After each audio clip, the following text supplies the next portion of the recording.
প্রতিটা বাবার কাছে তার সন্তান সবথেকে বেশি প্রিয়। বাবারা যদি পারতো আকাশের চাঁদটা এনে দিত, তাহলে মনে হয় তার সন্তানদেরকে আকাশের চাঁদটাও এনে দিত। আর প্রত্যেকটা বাবার কাছে তার মেয়ে সন্তান রাজকন্যার মতো। আসসালামু আলাইকুম এভরিওয়ান, সকলে কেমন আছেন? আশা করি সকলে ভালো আছেন। আলহামদুলিল্লাহ, আপনাদের দোয়া এবং ভালোবাসা এবং আল্লাহর রহমতে আমি অনেক ভালো আছি। বাবা মায়ের চোখে সন্তানরা কখনোই বড় হয় না, আর বাবা মা যদি পারতো পৃথিবীর সমস্ত সুখ তার সন্তানের পায়ের কাছে নিয়ে এসে দিত। আমার নানি শাশুড়ি একটা মুরগি পেলেছিল, দেশি মুরগি। দেশি মুরগিটা অনেক বেশি বড় হয়ে গিয়েছিল। তো দেশি মুরগির মাংস যতই বড় হোক না এখানে খুব বেশি হয় না, তারপরও আমার নানি শাশুড়ি আমার আম্মুর জন্য দিয়ে পাঠিয়েছে, মানে আমার শাশুড়ির জন্য, যে আমার মেয়ে খাবে।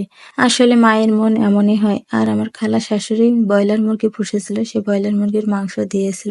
বাড়িতে পোষা ব্রয়লার মুরগির মাংস দেখেই বোঝা যাচ্ছিল অনেক বেশি শক্ত, খেতেও মজা লাগবে।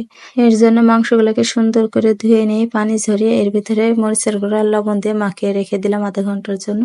আর এদিকে দেশি মুরগির মাংসটাকেও রান্না করে নেব। আর বোন থাকাও ভাগ্যের ব্যাপার। মায়ের পরে বোনেরাই বোনদেরকে আগলে রেখে, ভাই বোন সবাইকে। আসলে ভাইয়ের সাথে বন্ডিং যতই ভালো হোক না কেন, একটা বোনের মতো করে ভাই কখনোই আগলে রাখতে পারে না। বোনের সাথে যত কথা বলা যায়, ভাইয়ের সাথে অত কথা কখনোই বলা যায় না। আল্লাহ আমার সেই সৌভাগ্য দেয়নি, আমার কোনো বোন নেই। আলহামদুলিল্লাহ আমার দুটো ভাই রয়েছে, এতেই আমি খুশি। এই তো মাংস রান্নার জন্য যা যা মশলা লাগে সবকিছু দিয়ে মশলাটাকে বেশ সুন্দর করে কষিয়ে নেব। মশলাটা যত সুন্দর কষানো হবে মাংসটা খেতেও তত বেশি ভালো হবে। মশলা থেকে যখন তেল উঠে এসেছে তখন মাংসগুলোকে দিয়ে দিয়েছি। মাংসের পরিমাণটা খুবই কম। আসলে দেশি মুরগির মাংস তার অনেক বেশি হয় না। মায়ের মন তবুও এতটুকুই বলছে রান্না করে খাও। আমার ভালো লাগবে, আর একা একা খেতে আমার একেবারে ভালো লাগবে না। আর কোনোদিনই সবাই মিলে খাওয়ার মধ্যে অনেক বেশি মজা রয়েছে, যদিও অল্প পরিমাণে হয়। আমার মুরগির মাংসটা এদিকে আধা ঘন্টার জন্য রেস্টে রাখা হয়ে গিয়েছে। এরপরে একে একে ভেজে নেব।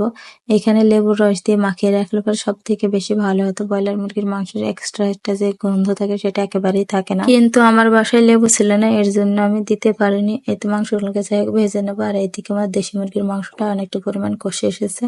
এরপরে আবারও পানি দিয়ে দেবো। আসলে মাংসটাকে কষিয়ে কষিয়ে রান্না করবো, যেহেতু অনেক দিনকার মুরগি। আর কষিয়ে কষিয়ে অনেক সুন্দর করে রান্না করবো, যাতে খেতে অনেক বেশি ভালো লাগে। আমার এদিকে ব্রয়লারের মাংসগুলোকে একদম ভাজা ভাজা হয়ে গেছে, বাকি যেগুলাকে রয়েছে সেগুলাকেও ভেজে নেব। এই তো আমার মাংস থেকে দ্বিতীয়বারের পানিটাও শুকিয়ে গেছে। এরপরে পরিমাণ মতো দিয়ে দেবো ঝোলের পানি। ঝোলের পানিটা খুব বেশি দিব না, কারণ মাংসটাকে আমি সুন্দর করে কষিয়ে নিয়েছি। এরপরে জাল করে নেবো যতক্ষণ না পর্যন্ত ঝোলটা ঘন হয়ে আসে। এইদিকে আমি ততক্ষণ ব্রয়লারের মাংসটাকেও রান্না করে নেব। মাংসের মশলা আমার সুন্দর করে কষিয়ে নেওয়া হয়ে গেছে। মাংসে যা যা মশলা লাগে সবকিছু দিয়ে কষিয়ে নিয়েছি। এরপর ভেজে রাখা মাংসগুলোকে দিয়ে জাল করে নেব। আর এদিকে আমার দেশি মুরগির মাংসটাও হয়ে এসেছে। মাংসের রান্নাটা কেমন হয়েছে অবশ্যই জানাবেন, আর খেতে মাসাল্লাহ অনেক বেশি মজা হয়েছিল। এইদিকে আমার ব্রয়লার মুরগির মাংসের ঝোলটাও শুকিয়ে এসেছে, এরপর লাগিয়ে নেবো। আমার মাংস রান্নাটি কেমন হয়েছে অবশ্যই জানাবেন। আজকের ভিডিওটি আর বড় করছি না, সে পর্যন্ত সবাই ভালো থাকবেন, সুস্থ থাকবেন। আল্লাহ হাফেজ।